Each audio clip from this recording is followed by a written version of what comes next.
In 1966, a quiet Yorkshire town became the center of something Britain had never seen before. Hundreds of witnesses, years of documented incidents, and a presence so persistent, so deliberate, that researchers ran out of explanations. This is the case that changed everything. But this story doesn't start with a family. It starts with a hanging, and a monk who never truly left. Pontefract, England, 1966. The Pritchard family, Joe, Jean, their teenage daughter Diane, and young son Philip, moved into 30 East Drive. Nothing about the house suggested anything unusual, nothing at all, until the summer night when Philip was home alone with his grandmother. It started small. A fine white powder falling from the ceiling, the carpet soaking wet with no pipes nearby, no leaks, no explanation. A plant pot lifting off the shelf and moving across the room on its own. Philip's grandmother grabbed the boy and ran.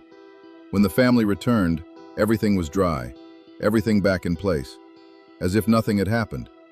They told themselves it was nothing. People always tell themselves that, at first. A few weeks passed. Then it came back. And this time it did not come back quietly. Pools of water appeared on floors with no source. Green foam seeping up through the carpets. Cupboard doors flying open. Objects moving across rooms while the family watched.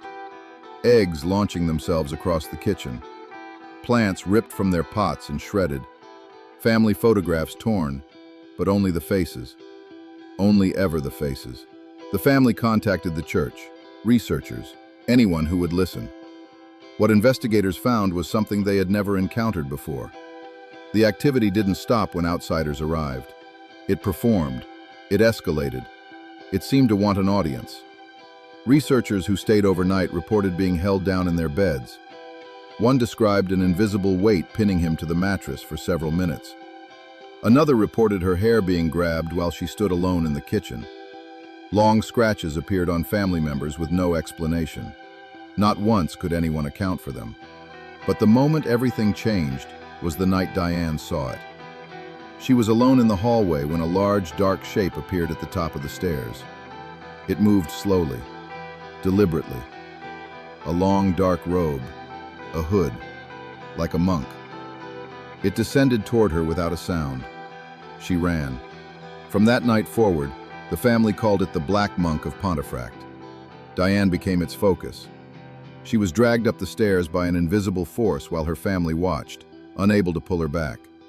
Thrown from her bed repeatedly through the night.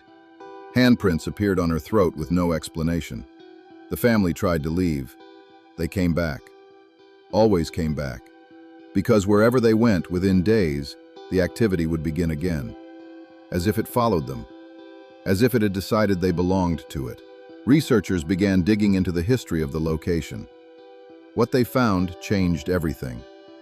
Beneath 30 East Drive ran the remains of a Cluniac monastery, established in Pontefract in the early 12th century. Records indicated that a monk from that order had been tried and hanged on the land directly above where the house now stood. His offense, an assault against a young woman. A monk, hanged, on that exact ground, centuries before the house existed.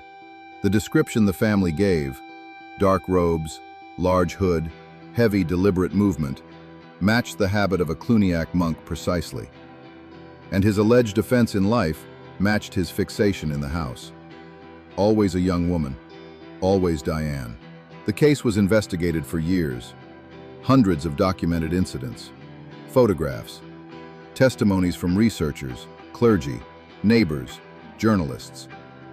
30 East Drive became the most evidenced location of its kind in the United Kingdom. The house still stands. It is available to rent for those willing to spend the night.